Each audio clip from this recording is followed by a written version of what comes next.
Hi, I'm Ivanova Smith, and I work for the Department of Social and Health Services, Developmental Disability Community Services Division. This video is about the right to have access to advocates. It's one of the several rights included in the Client Rights Law that was passed in 2020. So what does it mean to have access to advocates? It means that if you want or choose to have somebody speak up on your behalf, for example, at a service planning meeting where you talk to your case managers about what you want for services and supports, you have that right. An advocate can be somebody from the DD Ombuds's office, for Disability Rights Washington, your doctor, a legal representative, family, or anyone you choose to represent you. It even could be a close friend you trust. Let's say you disagree with what's in your service plan and you don't want to sign it.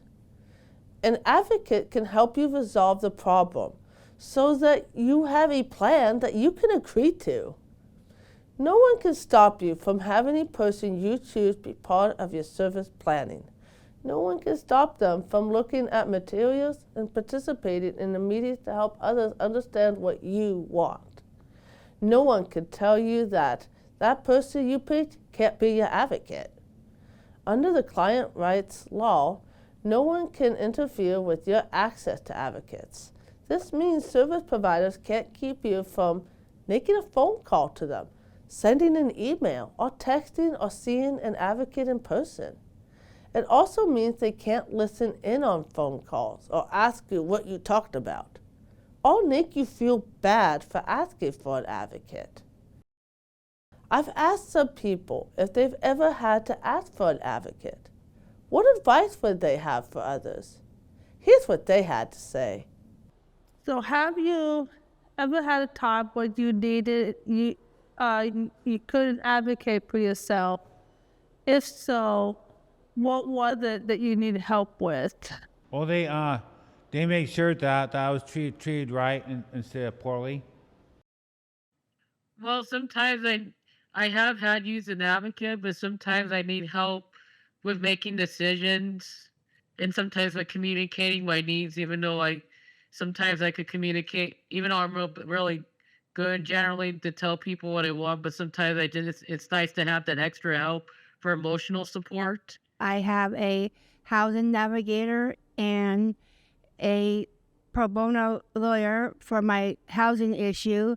I feel comfortable having someone coming with me because it's very important to have a second hand for you, so if you don't know or understand anything, they are there to explain what they're trying to tell you. It's really on how people feel, because some people are really, confident and vocal, knowing they can do it themselves. Some people, yes, have that confidence, but they feel having an extra voice with them, someone to help them advocate or just advocate for them, is basically something that is an option to them and is open. It's okay to have somebody to help you advocate for yourself, and just because you could advocate for yourself, that doesn't mean you don't require somebody to help you, from time to time. And just because you're 18, that doesn't mean you can make all these decisions by yourself. But I think we all need an advocate from, sometimes to help us in different situations. Your voice matters. It has right to be heard. It's good to have an advocate with you and go get them. To learn more about clients' rights for people with lived experience, visit peoplefirstofwashington.org. Thanks for watching, and see you next time as we talk more about client rights for people with developmental disabilities.